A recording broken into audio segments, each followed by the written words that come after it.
یہ وہ لوگ ہیں کہ انہوں نے اپنے رب کے ساتھ کفر کیا، اور ایسے لوگوں کے گردنوں میں دوزخ میں توق ڈالا جائیں گے، جو اللہ کے احکام اتنا بتانے کے باوجود بھی بولتے شک میں رہ گئے، پیغمبر کو جھوٹا کہے، کس کو ساحر کہا، کس کو جادوگر کہا دیا، کس کو دیوانہ کہا دیا۔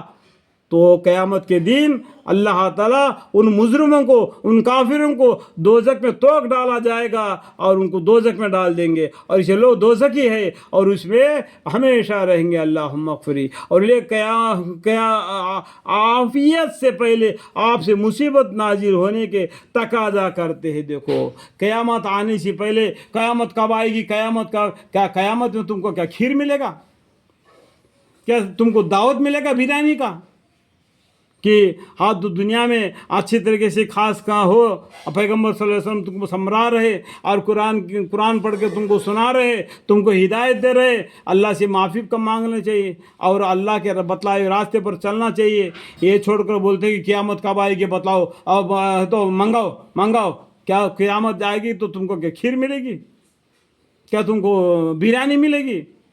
اس ٹائم پر جب ہونا تو ہو جائے گا، اس ٹائم پر ہاتھ کاٹ کاٹ کر کھائیں گے۔ حدیث بولتا ہے کہ کونے تک کھائیں گے، ان کو معلوم نہیں پڑ جائے گا۔ اس حالت ہوگی قیامت کے دن، بولیں گے اللہ ہم کو دوبارہ دنیا میں بھیج دیں، ہم نیک کام کریں گے برخلاف ان کاموں کے۔ اللہ جانتا ہے تم کو دوبارہ دنیا میں بھیج بھی دے دیا، سب بھی وہی کام کریں گے جو پہلے کرتے تھے۔ اللہ جاننے والا باریک بن باخبر ہے۔ اور یہ عافیت سے پہلے آپ سے مصیبت کے نازل ہونے کے تقاضا کرتے ہیں، حالانکہ ان سے پہلے اور کفار واقعات عقوبیت گزر چکے ہیں۔ دیکھو ایک حصے دیکھو، ان لوگوں نے آپ سے پہلے جو گزرے ہی ہے، ان لوگوں نے ایسے پیغمبروں سے عذاب کو مانگا، جب عذاب آنے لگا تو بھاگنے لگے۔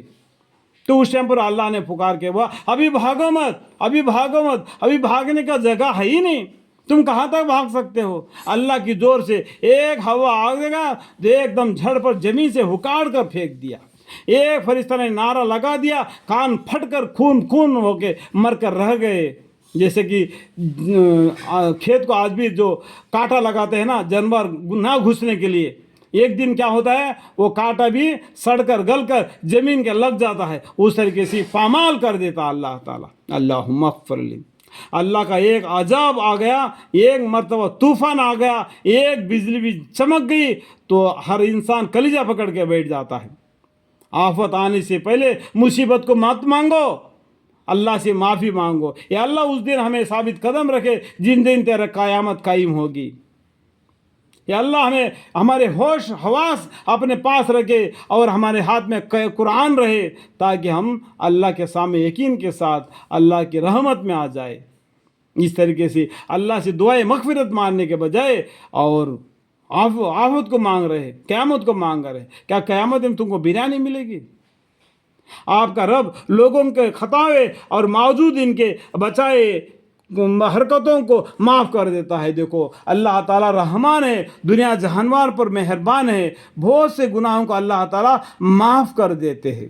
اور یہ بات بھی یقینی ہے کہ آپ کا رب سخت سزا دیتا ہے، گناہوں کو معاف بھی کر دیتا ہے، اور قیامت کے دن تمہارے بڑے بڑے گناہوں کی وجہ سے تم کو سخت سزا بھی دے دیتا ہے۔ رحمان رحیم بھی ہے، جبار بھی ہے، قہار بھی ہے۔ وَإِنَّ رَبَّكَ لَشَدِيدُ الْعِقَابِ۔ سورہ رحمان پڑھیں گے اللہ کی رحمت کا بھی معلوم پڑ جائے گا، اللہ کے عذاب کا بھی معلوم پڑ جائے گا۔ اور یہ کفار یوں بھی کہتے ہیں کہ ان پر وہ خاص معجزہ جو ہم چاہتے ہیں کیوں نہیں نازل کیا گیا، حالانکہ آپ صرف ڈرانے والے نبی ہیں۔ یہ لوگ کیا بولتے ہیں، کفار یوں بھی کہتے ہیں کہ ان پر وہ خاص معجزہ جو ہم چاہتے ہیں، یہ جو آتے ہیں تو وہ دکھانا کوئی ضروری ہے کیا؟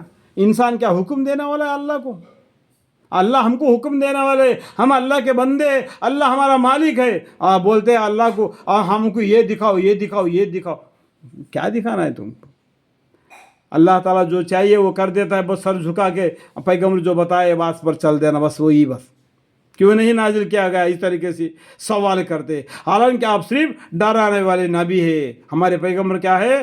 صرف ڈرانے والے۔ یقول الذین کفروا لولا انزل علیہ آیات من ربی انما انت منذر لکل قوم احد۔